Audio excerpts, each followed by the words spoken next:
to jump into it, something that I thought would be kind of fun to get us started today, and I don't know if I'll be able to do this every week. It depends on what I run into, but because you guys have mentioned from, multiple times that I am the quote unquote Korean expert, Yes. sorry, Korean expert. Although I have a long way to go before I would give myself that title. I uh, I thought something kind of fun would be to do an occasional recurring segment called Kevin's Konglish Corner. I like the alliteration. So I saw some funny Konglish, some code switching the other day on TV, and I'm gonna tell you a word and see if you can guess what it is. And I think you'll be able to get it. This is kind of like normal, like it's not difficult Konglish. So I'll tell you what it is, and if you don't get it right off, then I've got a few hints built up. So I was watching TV, and the this week's Konglish code switching was a bucket list. Bucket Oh, list. bucket list. Like something you would eat. There you go. Like the top, like before I die, I want to eat these. Exactly. It's the things you want to eat before you die, because it's the verb 먹다, right? And then just get, bucket, bucket, and then list. Yeah. So it was on like one of these TV programs, those food programs, where they're like going to different restaurants around, and they're like, this should be on your bucket list. What's Yeah. on your bucket list? What's on mine offhand? I don't know right now. Although every night we watch the TV that the parents have downstairs on a lot of like everyday slice of life kind of TV shows. And so they'll go and it's like there's a Korean program called like Hanguk Papsang. It's like the Korean table or something like that. And so they go around to like different, families and like they show what they're cooking Oh yeah, I basically. know that show. Yeah, yeah, Yeah, I actually I love those shows, even though their target audience is like my parents, my wife's parents here, like their target audience is like yeah, old people, but I like them. I think they're cool because they show like real life Koreans, not just, celebrities doing silly shit. yeah. But yeah, they were going around to different restaurants and they're like, this is on your bucket list. So Ryan, do you have an item on your bucket list? Oh man, I mean, I don't wait. If I want to have something, I'm just going for it, You're just going for it. Pillow. Yeah, yeah. I I'm not want gonna to wait. try ratatouille. I've never had that before. I don't even know what it might taste like. Like I have no idea what it is. Like I know as long as you add there might be. kimchi to it, it'll be good, I'm sure. I don't know. Yeah, Yeah. I think I yeah. I guess there are some things that I haven't really sought out. I don't know. I mean, we all travel so much. Like anytime you travel, what's like I tell my students this all the time. Like when you're traveling, when I travel, when I want to experience culture, I mean, why else travel? You want to like see something, right? Or I mean, I shouldn't say that. I mean, some people want to go to relax, but I mean that becomes like go anywhere that's relaxing. But Hmm. if you're traveling to a new place, usually the reason to go to a new place is you want to experience that place, which means that culture. So for me, I have like these three things I always go after. Oh, since we're doing guesses, can you guess the three things? What are the three things that Well, you would look for for culture? I'm gonna Like guess that when, one is food because that's what yeah, we've that was a segue. Yeah, Right, that was right. a giveaway. yeah. Yeah, That's number so one. that's my first one because that's the easiest to knock out, right? Like anybody can just drop into a country, you get out of the airport, and you can ask literally any local, like, "Hey, this is my first 5 minutes in your country. What should I eat?" And they're Mm. all going to Right. light up and tell you exactly what is the thing to do. If you're in like the Philippines, it'll be like kinilaw and um, you know, what's the roasted pork? I forget the word. Whatever. But like if you land in Korea, it's gonna be like, obviously it's gonna be Oh, kimchi. right. Yeah. Samgyeopsal, Korean kimchi, barbecue. Yeah. barbecue, Oh yeah, galbi. they're gonna Yeah. point you right at it. And then, food gives you that really cool window into the culture. You get to see not just like what people eat, but how they do it. And Mm. That's you a know, cool thing actually, is the not only the what but the how. That's an interesting thing to look at Hmm. yeah, and how can be right. quite different in different countries. Like a big pot of stew in the middle, and everyone's just dipping their spoon in there. Like Right. that's very Udi, like that's a very us kind of eating Yeah, move. Yeah. yeah. In Korea, definitely, it's at least for, I think for someone coming from America, it was pretty striking. Up in the mountains in Laos, you know, communal eating was really interesting. So that, anyway, that's one. So I got okay, two. what to eat, and then number two is what to see. Actually, the next one for me would be music. Ah, Yeah, interesting. because Yeah. music relates to like all sorts of cultural things, right? So you have celebrations, you have weddings, you have funerals, you have, you know, Saturday night, you know, what do people do? And dance is ritual, you know, even, you know, in the club, it's ritual, you know. Do you have a Um, favorite Korean artist these days? for dancing, No, just in general music. Who's your favorite music, Korean no, I singer, don't, artist, I think we did a band? different podcast. Yeah, like I don't Korean music, I do like it in the background, but I don't listen to a lot of vocal based music, and that's mostly Korean. Like there's just so much ballad and there's so much lyrics, and yeah. So no, not really. Yeah, if I'm listening to Korean music, it's because it's spinning in the background. Like, yeah. How about you? Oh, I've been listening to a lot of Korean music over the past couple years. I actually just found a really cool new artist, uh, An Yeon. I just found her this past week, actually, and it's she's gugak style, so like Korean traditional music, but more like so her vocals are traditional, like the old style vocal style, but then more modern music, like a band, guitar and drums with some of Oh, the old instruments as well. when you say like old style, like trot, like doing like the crazy vibrato, like the Yeah, but not trot style, but more gugak style, like Korean traditional music. Um, But it More does like have that, the kind of voice like is pansori, definitely, yeah, yeah, like pansori, right? Yeah. yeah, that kind of thing. I just found her. I really like that kind of mix of old Korean traditional music in modern style. There was a great TV program last year called Dejan. There's a lot of audition programs on TV. I mean, I'm sure you've seen them. There's all kinds of different ones. Would you say her name is? I want to pull up a link. An Yeun. An Yeun. Um, she's on our streaming service, so you can check her out on there. I think she was Uh, featured on Netflix too, at episode about Korea, if I'm not that's mistaken. I don't know. Yeah, But because I it's a just it's she a just came up randomly in my my streaming service. Just it gives you random stuff when you don't tell it what to play, mhm. and she just popped up because it knows I listen to a lot of Korean music, and I was like, "Whoa, this is cool!" And so I just clicked on her and started listening to all of it. Um, so That's yeah, there was this great program though about like Korean traditional music done modern. I shared some of it with my mom actually like a few months back, and it was really cool because it's like rock or like many different styles of music, but the singers were all like, you know, I don't know about classically trained necessarily, but they sung in that old style, or sometimes they use the old instruments like the gayagum. That's the only one that I named that I know. They've got that old like flute horn type thing as well, like really cool stuff. Um, that yeah, I've just really gotten into. It's like a mix of old and new. Yeah, I think I've nice. heard them. They're cool. It's really cool. It does work Mm. well together. Yeah. I'll try and share. There's a couple of videos. There's one that I just love. There's two or three that are amazing, but there's one that I just think is epic. I'll share with you guys later Is from it this Jui? program. Sorry? Jui? Ju Careful, Dewey? No, that's the name of the song, I think. Oh, I Anye don't know. Jui. Oh, maybe it's. Oh, that's just yeah. Ratvolution. G like mouse, Yeah, G. Yeah, yeah. hmm. Oh, okay, I see. One syllable, G. Oh.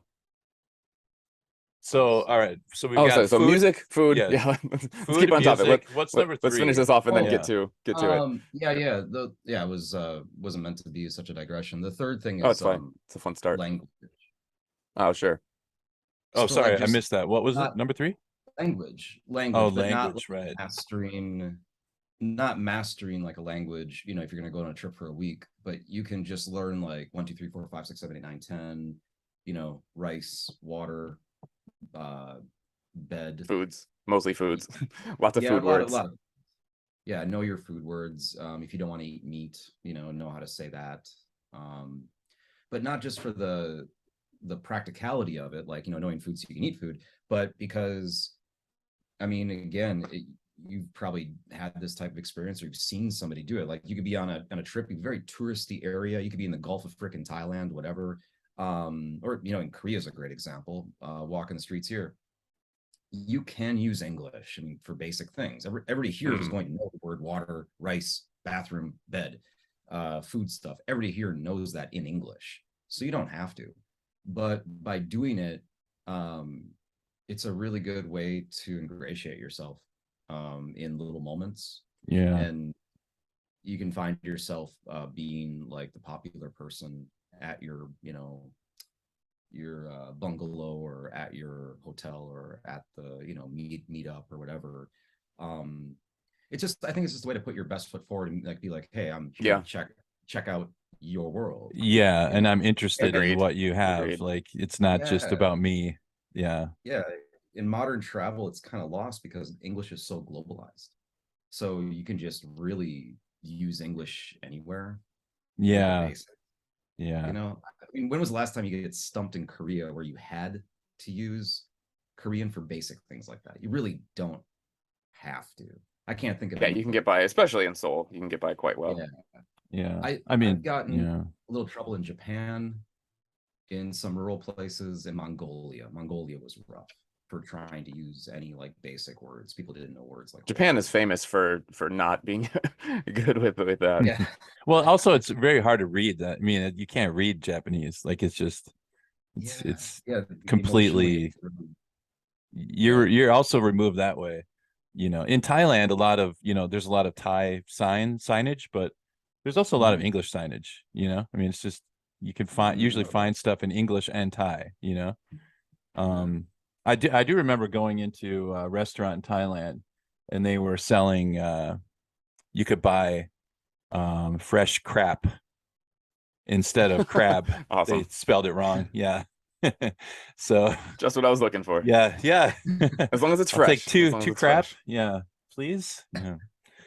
Nice. No, well, I think that's a good warm up. Now we're ready to go. What's our topics for today? What are we talking about? So, well, I mean, how did you guys survive the great Kakao outage of 2020, 2022? Oh man. Oh man, all those emoticons that I couldn't send. I mean, so for everyone listening, Kakao Talk, which, remember, we actually talked about Kakao. We had an episode on that like a while back, right? Oh yeah, that's right. We did. Yeah. So, everyone knows about Kakao, and you can go back and check out that episode, of course, if you want more, and we'll talk about it. Kakao is really big. How did you guys know that Kakao went down? Like, it was down for a good, 12 or more hours easily, like almost a full day, just like less than a week ago. How did you guys find out? Where were you when Kakao went down? I was actually trying to send a message to Ryan, interestingly enough. I think I was trying to send a message on my computer, and then it logged me out on my computer. Oh, okay. And then I tried to log back in, and I realized I couldn't remember my password.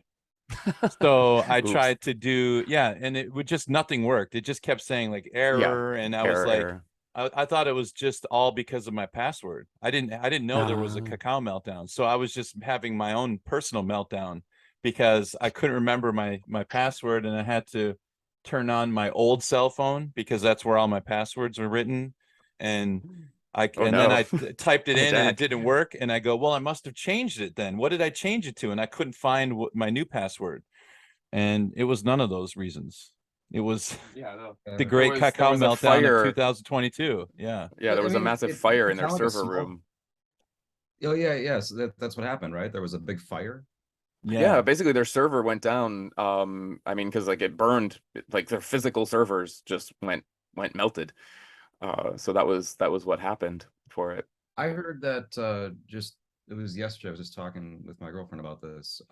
Naver, the other, for people who don't know Korea that well, is the other massive company. It's like Google here. Kind of. Naver also had servers there, and so they also they went dark for about 4 hours. But somebody I don't know, not the CEO, but somebody in whoever was tasked with managing that emergency at Kakao resigned because of how long it took them to come back online. I think it was in the face of how Naver did it so quickly, quickly in comparison. So there's actually a resignation.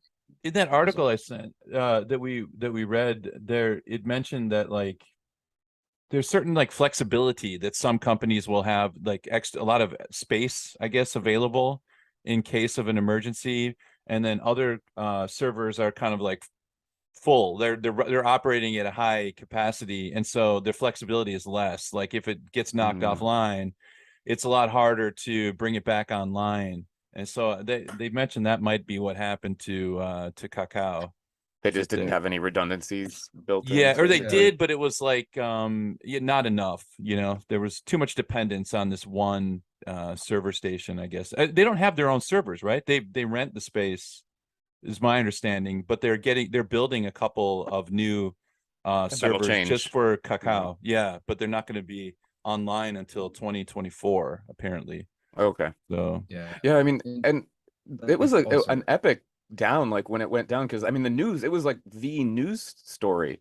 You know, it's amazing that like one company, like their servers go down, but it becomes national news because Kakao, I mean, like we talked about in that episode a while ago, you know, they're massive, they're really big, but I don't think a lot of people outside of Korea really realize just how reliant, how big they are, because they do everything, right? Like it's not just Kakao Talk that went down. The news that I saw like that night on the TV news, it was talking about how like when people were driving, and Kakao has their own navigation app, right? They've got their GPS app. So people were driving, navigation went down. Wow, right. I didn't think about that. Yeah. People were trying to get taxis or were in a taxi at the time, and their taxi app went down. That's what I was gonna say, that I think is even bigger that a lot of people don't realize.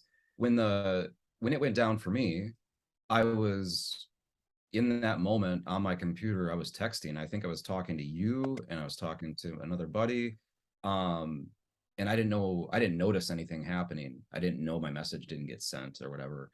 And then my buddy hit me on SMS, which nobody really uses here. Like if you get like a message like SMS, it's like it's from the government or something, you know. Like the only emoticon you can use on SMS is the colon parenthesis, right? That's it, you know. Yeah, it's not fun. Yeah, but yeah, like it's uncommon to get a message there compared to Kakao. And so he hit me there and he's like, oh, Kakao just went down. I was like, oh, that's bizarre. Whatever. That's what my thought was. I'm like, who cares? Chat app is broken. I go downstairs to get a cab. Oh, wait a minute. Shoot. Like I can't do this. Yeah. Yeah, and like talking about cabs, or you know, Kakao does banking. Yeah. Yep. That's a popular way to transfer Kakao Pay. money. Yeah, it'd be so easy, right? Yeah. And it was I'm old. I don't use Kakao Pay. We don't understand how it works. That app confuses me. Even if you don't use it, there's other people that use it. So like, of course, there's lots of people who do. You know, we swap cash and stuff. If I have to send money to her, I send it via my bank app, but I'm paying her Kakao app.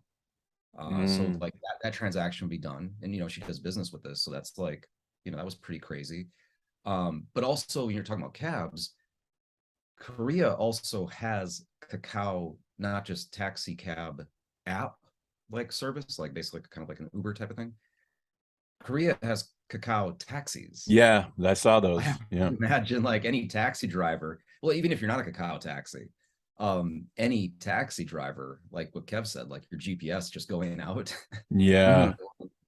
You know, no way to bill customers, no way to exactly that was a big so you're done, right? You just drive not only home Kakao Bank, but Kakao Pay is a thing, of course, for a lot of like taxis and other businesses. Like people use Kakao to pay for things.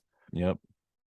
Yeah, for me, it really was just the app. It was just the chat that went down. I don't use any actual other Kakao services. Actually, I guess kind of weird about that. I don't like their navigation, and I have just used my normal banking app, so I don't use anything other than Kakao Talk. But even that, for what? For calling cabs. Oh, I mean, I do use it for cabs, but I take like one taxi a year, so it wasn't an issue, and it yeah, is You're still very six rare that months I out take from a your taxi. next taxi ride, so you're good, Yeah, right? actually, I think the Okay. last taxi I took was when I got my COVID vaccine, like a year ago or something like that. So, yeah, Oh I never man, take taxis. I abuse it a little too much, but I don't know. I've like Korea's always been really good for taxis because they're cheap compared to where, Oh, I come sure. from. It's like a fraction of the price. So for me, when I came here, I was just shoveling so much money at taxis because it was so amazing to me. I felt like a millionaire. I'm like, like anywhere I'm going like 5 blocks up. I'm like, yo, cab, nice. One for me and one for my friend, and yeah, Yeah, we're not going to ride I'm gonna together. stretch Yeah, out. I'm yeah. stretching out. Kick my dogs Uh, up. but Yeah. when this app came and I started using this, um, it really it really is a luxury. I mean, you can Mm. the city is Like, so dense, you're never waiting. So like when I leave work, when I call a cab leaving campus, I will dial it up, or even like when I leave the house here, I will line up my route, which it's pre-saved in the app, and before I put on my shoes and then I hit go. By the time I walk down my stairs to the courtyard, I open the gate, there's a cab. And then I sit Wow. down, he knows exactly where I'm nice. going, it's prepaid, everything. It's just such a luxury. Yeah. And yeah, I'm burning too much money on it. I should be more like Kevin. What about Kakao organ donation? I wonder if that got disrupted. I It's could coming. have, yeah. I Yeah, actually I do mean, wonder because, like, I remember when we talked about cacao months ago. Like, there's even like there's a lot of things that we haven't mentioned as well. Like, there's a cacao like hairstyle app, or not hairstyle, but like for booking, like a haircut. Like all of that would have went down. Cacao is just so yeah. big here that there's so many apps that it's almost, if someone's not been to Korea, it's like Google but more. Like imagine if Google went down, like that would be shitty and it would affect a lot of things, but it wouldn't, I don't think it would affect people's everyday activities quite as much as cacao going down did here. The thing, I would love to be a fly on the wall of the day that it went down, and the Oh God. engineers who are charged with fixing it couldn't communicate with each other in their group chat because they used Kakao, right? Because they work for Kakao, so they probably had a Kakao group chat of I'm engineers, sure. and then they were trying to get a hold of each other, and they're like, I don't know what to do. Like now they're trying to SMS each other, but do they have the phone numbers and all that stuff? So Something funny on yeah, on that. So I was looking up related news to this. I just saw yesterday, the day before, there was a gambling ring here in oh yeah, Korea. I saw that too. Yeah. Did you see that? Yeah, so it's a gambling ring that got busted in part because of cacao being down. Because normally when like they've got some, dude standing outside kind of like watching for the police to come into the underground, little gambling ring. And normally when someone arrives, they like send a message to the group cacao chat, but they couldn't. And so when the cops went up to the door, normally the article was like, normally when the cops go to the door, they have to bust it down because the people are all inside. This time the cops just walked up, they just opened the door, and all the people, apparently it was all like older women actually, which was kind of funny. They were all just sitting around the tables, just like do just gambling, and the cops were just like, "What's up?" Like, "Yo, we're here." And so in part due to cacao going down, a small gambling ring also was taken down. Well, What thank what God were they we got gambling with, like a ghost stop ring? Do you yeah. know? It probably was actually. I don't know if it was Ghost Stop. They didn't say in the article, but I wouldn't be surprised if it was using those Hatu cards. Yeah. I would love to see Yeah. that scene. They're slapping plastic and they got the visors, and Yep. Well, at least we Um, got those dangerous criminals off the streets now, so I feel oh, for safer. sure. Yeah. yeah. I saw another article about this as well then, where they were saying Kakao lost an estimated 2 million users the other day Yeah. because of this. To like So line chat, which is the to Line, neighbors, which right? is the Yeah. neighbor one, and Telegram apparently are the two that are Oh, gaining traction. Twitter's. Yeah. No, not Twitter, No, Telegram. Oh, yeah, is that? Telegram is Twitter's version Oh, of it like, is. yeah, Oh, my yeah, bad. Okay, I yeah. didn't I know that. think like to Um, WhatsApp is to Facebook what Telegram is to Twitter. I okay. believe. Okay.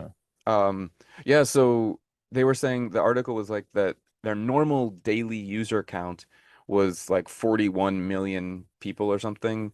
So that comes out to, like 82% of the population is using cacao on a daily basis. And they said that the day after everything went down, they were down to like 39 million users. So I mean that's a pretty big drop. I have a suspicion that they'll be back. You know what I mean? Like they're just like overreact. They overreact about everything, you know? Like Yeah, everyone's yeah, like, "Oh shit, I need another app," and they're downloading it. yeah. I think you're right. I mean, Kakao isn't going to go away because of one server down, but some things that I was seeing, like, the news was interviewing people on the street, like, what do you think? What are you going to do? And what a lot of people were saying and realizing is they're like, we just can't rely on one company to do everything here. And so I think a lot of people like they might still use the Kakao app, but they're going to download other apps and they're going to have them there. You're going to have a different navigation app. You're going to have a different taxi app. And people might not use it, but if they have it, they might use it from time to time. And so it will affect their bottom line a little bit. This wasn't good for them at all, of course. But we'll see. I mean, they're not going to go bankrupt or anything. They're still going to be around. Yeah, People are still going to be using I Kakao. think in the short term, but in the long term, I don't know, just things revert to the mean. Like, yeah, you could have like another like chat app that you download for redundancy, but then when you don't use it for 1 year, what happens? It doesn't get updates. It's kind of dead. None of your friends are there anymore, whatever. Same thing. Like you could have another GPS app, but after like a year of not using it, it's pretty much dead. Like I think people are going to default back to the thing they're familiar with, for better or worse. Like Yeah. that monopoly is here to stay, and Kakao is king. It'd be pretty weird to see them die just because of this one thing. Oh yeah, it's not gonna. They're not gonna die in any way. I'm deleting this app and I'm gonna carry coins in my pocket and use payphones. That's it from now on. No more. Yeah. I actually don't for navigation though. I don't. What do you use, Jack? I think I've talked about this before. Do you use Well, the Kakao navigation? in our I don't like current, their app actually. I have used it. It's okay. Yeah, but I usually just use my car's navigation, the one Oh, that's okay, kind of just the built default into it. one that's in your car. Yeah, yeah. Yeah, I like same. the I like the Naver app more. It show because Korea's streets are confusing as hell. Hmm. Like when you're on the freeway, there's like three pull-offs within 100 meters of each other, and you have to know like which one to take or something. Like it's really tough. And I found that the Naver app gives me more clear images of which exit I need to take. It's easier to read on the fly.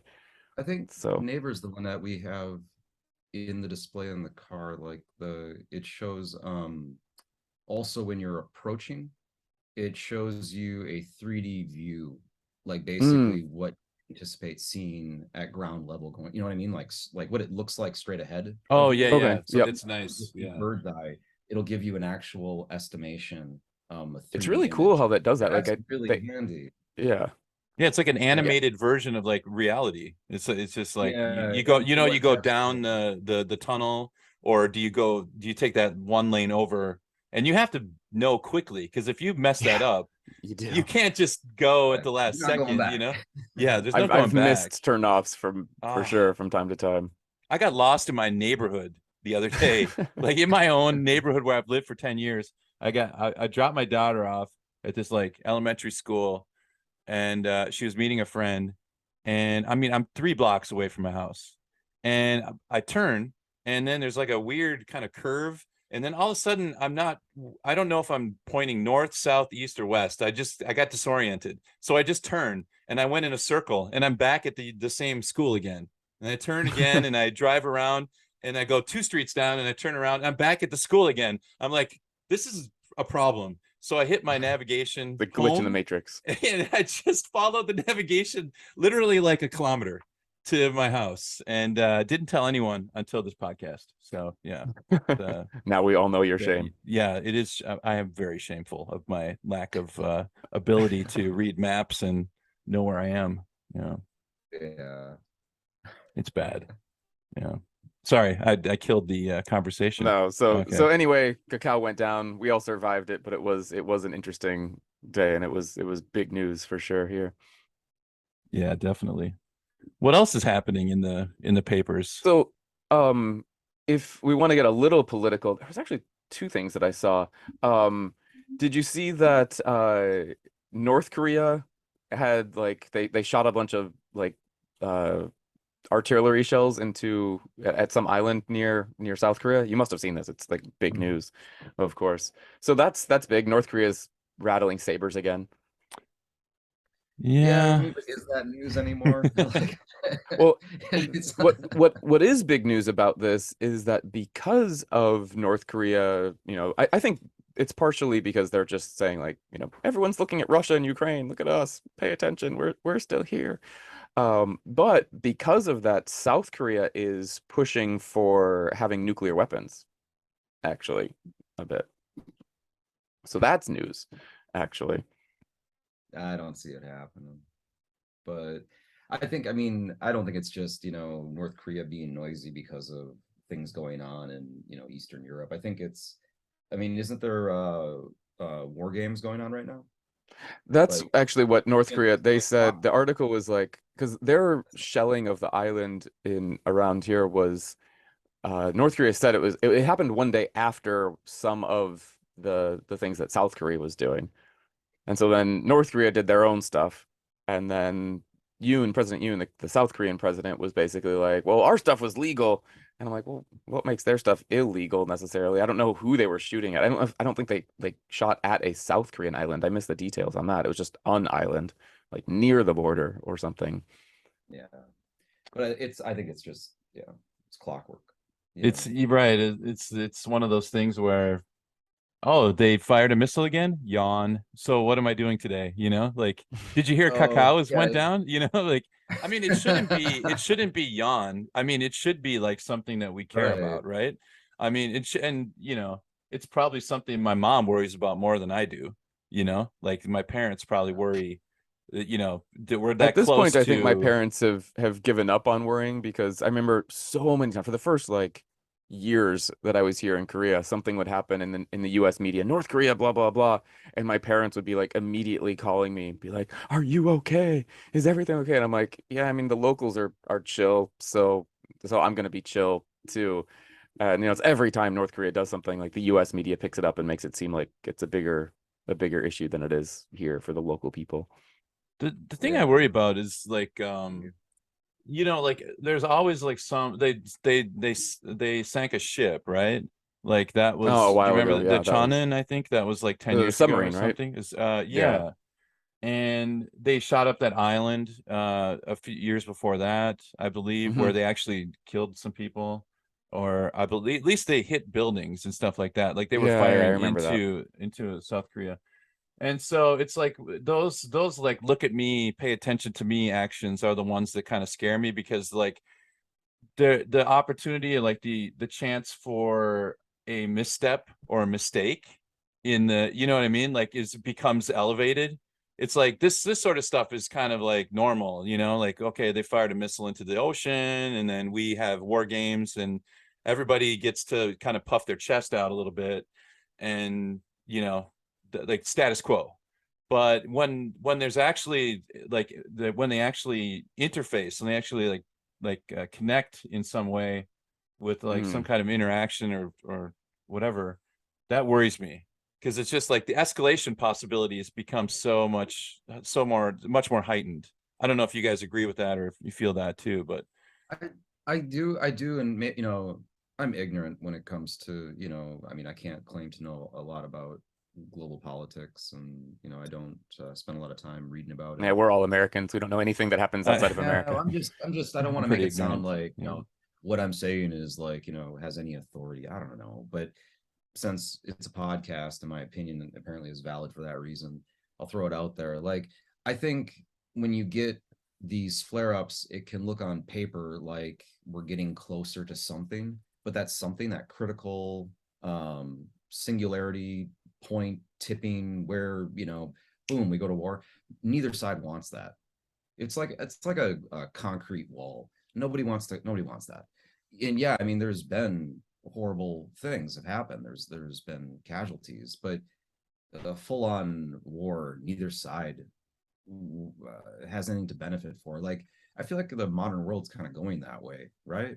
Like, people talk about, China trying to invade Taiwan. I think it's a real possibility, but at the same time, how it would be pretty nuts for them to do it. Whereas like Russia invading Ukraine, I don't think that ever seemed crazy, even going back to like, when, they took Crimea. I mean, I don't know. It just seems like that's a little different situation. There was a potential benefit for Russia, they could, Yeah, North Korea attacking South Korea, that's not going to happen. The access, they could have the natural resources. There's a ton of reasons. And then Ukraine not being a nuclear power, and like that's a little tipped. And that's a unique thing, I think, in the modern world. But yeah, North Korea, South Korea, I don't, until someone can tell me a reason how either side would benefit from a full-on war, I don't think it'll happen. Right. Yeah. It's all just very calculated, saber rattling to me. It seems like, from the North, like it just, and that's why South Koreans never, like that's, my wife never gets worried about this stuff. Like she's a lot of lived times through it for too long. It's just like, it's been North back Korea like doing something and then saying like, okay, we'll stop doing this if you send us some more aid. And then they get the aid, and then a year later they do something else and like, we'll stop doing it if you give us some more aid. Like that's kind of where it usually boils down to. Yeah, I mean the one that has me, this is nothing to do with Korea. I'll be really short, Kevin, I promise. Like Pakistan and India. You know what I mean? Like there could be a misunderstanding between those two, and they're both nuclear powers, right? So yeah. I mean, it's just like that seems way more dicier than the situation here, to be honest. And so in terms of actual danger, in terms of actual threats to any of us, I agree. Yeah. So so one last thing, I guess, just to wrap up with, I did see another news article recently. The Seoul mayor is potentially set to announce a bid for the 2036 Olympics. Oh yeah. And public opinion is actually in support of it. There's, according to the article that I saw, they're at a 73% of public support for this, like polling the people. So what do you think? The Olympics in Korea, in Seoul again, in what is that, 12, 14 years? Well, looking forward to it. Help the Korean won recover. That would be nice. That's something we can talk about. That's a pretty dark subject. We'll say that for another podcast.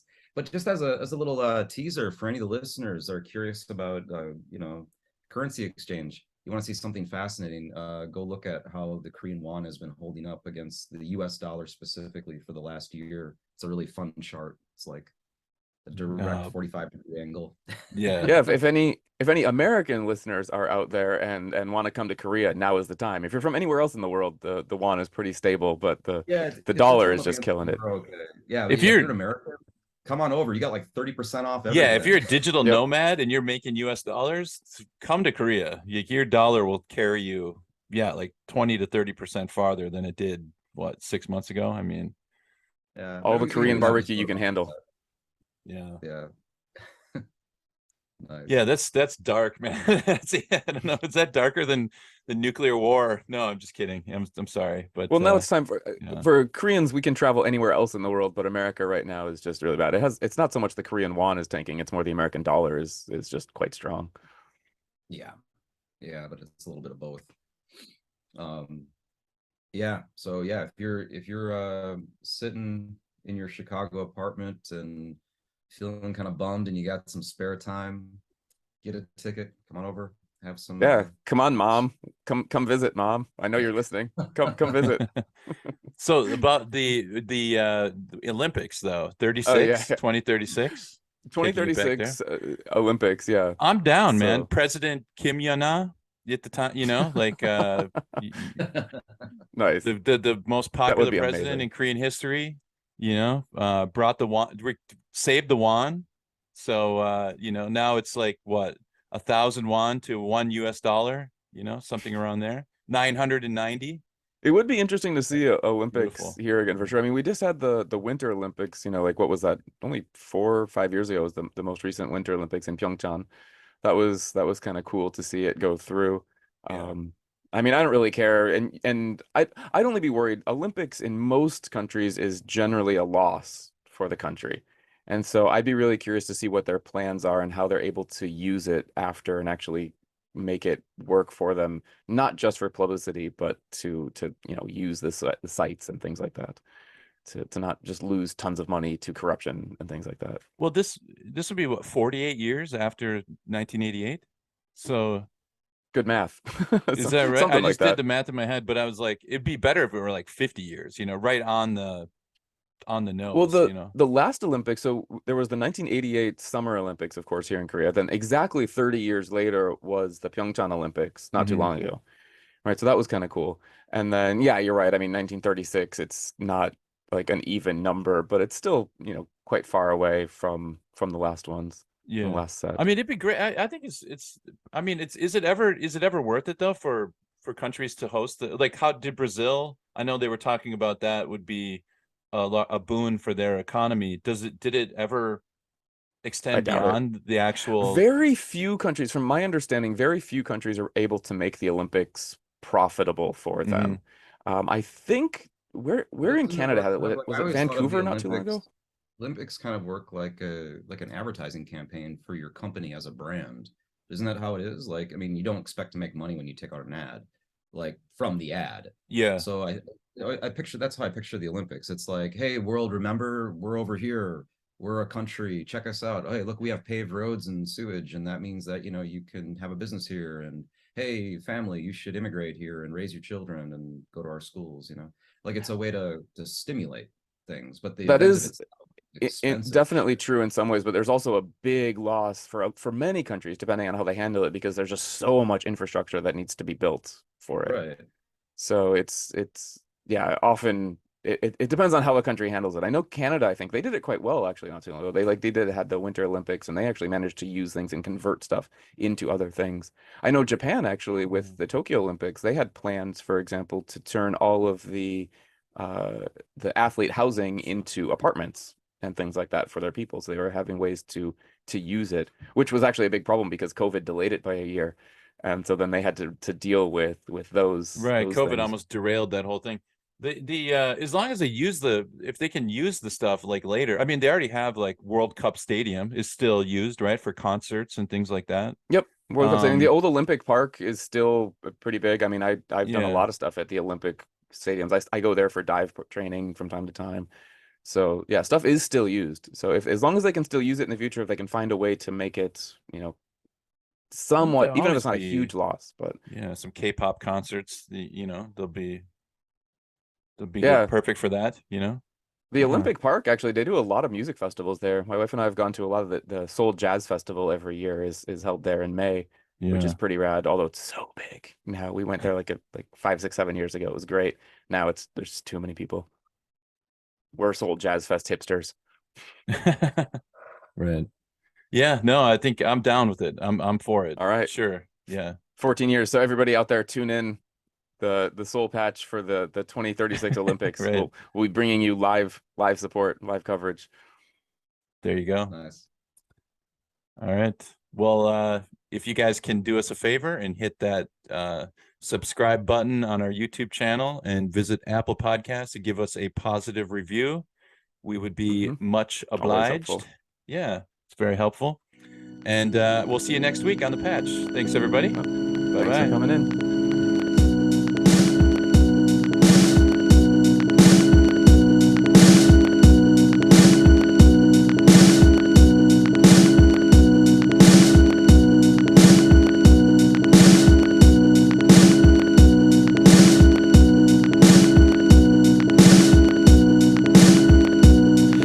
My tainted perception distorts, my true meaning is blurred. I am lost to the echoes that whisper and speak in a mantra inventive in meaning, but lost to the darkness, consumed by my being. Destructive impurities nurture inside of me, constantly bound to an emblem of gluttony, feeding on impulse, adapting to fit to the constructed chaos accepted as it. In this complex of choirs I exist without sound. I am lost to the future, forced underground, where I frequently polish the steel of my frame, tempering limbs while repeating my name, a robust and unbreakable symbol of